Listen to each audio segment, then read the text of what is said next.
Welcome to Rama talks. అయితే నేను ఒక తోట పచ్చడి చేయడానికి చెప్తాను. ఎండాకాలం తోట పచ్చడి తింటే చాలా మంచిది, చాలా చేస్తుంది.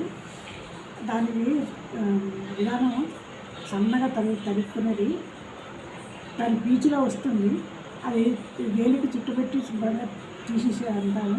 చక్కెరలా తరుక్కుని మజ్జిగలో కానీ లేదంటే చింతపండు పులుసు తీసే పులుసు దాంట్లో కానీ అల్లబడిపోకుండా ఆ సన్న ముక్కలు తరుక్కుని అవి తీసి పెట్టుకోవాలి.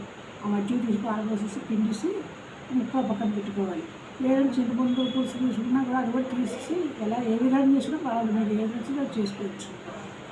అప్పుడు అందులో కొంచెం కరివేపాకు, కొత్తిమీర, మినపప్పు, శనగపప్పు, మిరపకాయ, ఇంగువ అన్నీ వేసి కలుపుకుని అలా ఉడికిన పచ్చడి కింద చేసుకున్నా బాగుంటుంది. పెరుగు వేసుకొని అందులో చేసుకున్నా బాగుంటుంది, చాలా బాగుంటుంది పచ్చడి కింద. తర్వాత పెసరపప్పులో వేసుకుని కూర కూడా చేసుకోవచ్చు, చలవ చేస్తుంది. ఇంగువ వేసుకుని పెసరపప్పులో వేసుకొని కూర చేసుకోవచ్చు. తోటతో ఎన్ని రకాలైనా చేసుకోవచ్చు. సీజన్లో బాగా వస్తుంది, విడిగా దొరుకుతుంది, మంచిగా చేసుకోవచ్చు.